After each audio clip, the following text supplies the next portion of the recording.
Hello everyone, मैं हूं आपका नौमी, एक साइकोलॉजी स्टूडेंट। अगर आपको भी किसी चीज़ की फ्यूचर की बहुत ज़्यादा फिक्र होती है और आपको उस फिक्र की वजह से नींद नहीं आती और इतनी चिंता बढ़ जाती है कि दिल तेज तेज धड़कने लगता है, तो बिल्कुल आज हम लोग बात करने वाले हैं एंजाइटी के बारे में। एंजाइटी का मतलब है कि फ्यूचर की किसी भी बात को लेके बिला वजह टेंशन लेना, बिला वजह फिक्रमंद होना।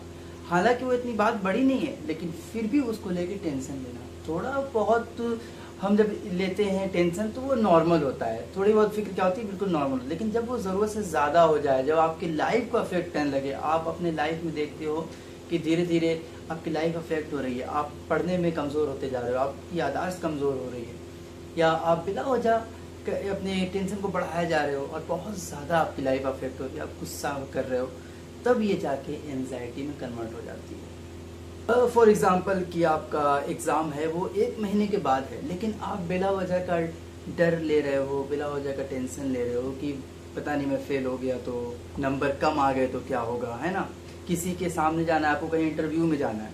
अब आपको मालूम है कि आप अच्छे से इंटरव्यू की तैयारी की हो, बट आप बिला वजह टेंशन ले रहे हो कि अगर मैं इंटरव्यू नहीं निकाल पाया, मैं इंटरव्यू में कामयाब नहीं हुआ तो ये सब एक काल्पनिक बात है जिसका रियलिटी से कोई वास्ता नहीं है। तो ये एक एंजाइटी है।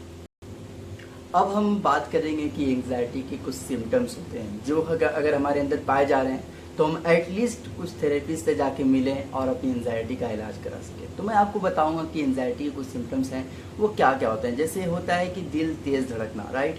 कभी कभी एंजाइटी होती है तो हमारा दिल जो है बहुत तेज़ धड़कने लगता है, बीट ज़्यादा होने लगती है। इसलिए हर वक्त चिंता करना, हर वक्त चिंता में रहना, किसी ना किसी को चिंता लेना है। और नींद भी अफेक्ट होती है गाइस, नींद ना आना। फिर इसके है कि ध्यान न लगना, किसी भी चीज़ में ध्यान न लगना।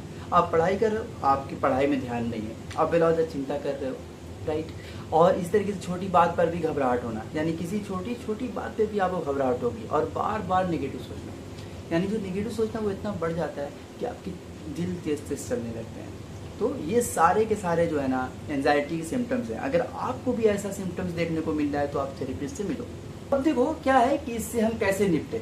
अगर हमें एंजाइटी है तो हम इसे रिजॉल्व कैसे करें, इससे कैसे निपटे। तो ऐसा है ना कि जब भी आपको एंजाइटी होती है तो अपना प्रॉब्लम जो है आप किसी क्लोज वन से शेयर करो, जो आप जिसको बहुत क्लोज मानते हो, जैसे कि आपका फ्रेंड है, तो आप अपनी प्रॉब्लम उसको शेयर करते हो, अपने दिल की बात उससे बताते हो। ये एक हो सकता है तरीका उससे निपटने का। और है रोज़ थोड़ी देर आपको वॉक करना चाहिए, जैसे एक्सरसाइज करो, कोई भी वॉक करो, एक्सरसाइज करो, जॉगिंग करो, रनिंग करो।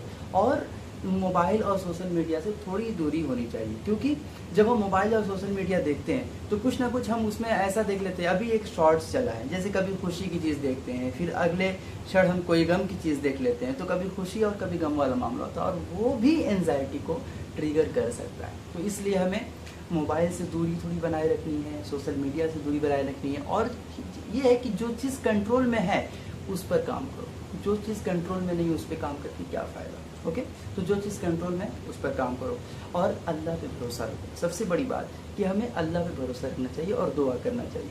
प्रे भी करने से कभी कभी हमें बहुत मेंटल सुकून मिलता है। याद रखिए, एंजाइटी कमज़ोरी नहीं है, ये एक फीलिंग है जिसे समझा और संभाला जा सकता है। अगर आप या आपका कोई फ्रेंड बिला वजह की चिंता में, एंजाइटी वाले सिम्टम्स उसके अंदर दिख रहे हैं, तो आप मदद ले सकते हैं थेरेपिस्ट से, अपनी बातें शेयर कर सकते हैं अपने फ्रेंड से, और अपने पे भरोसा रखिए। हर एक नए दिन की एक नई शुरुआत कीजिए। Thank you.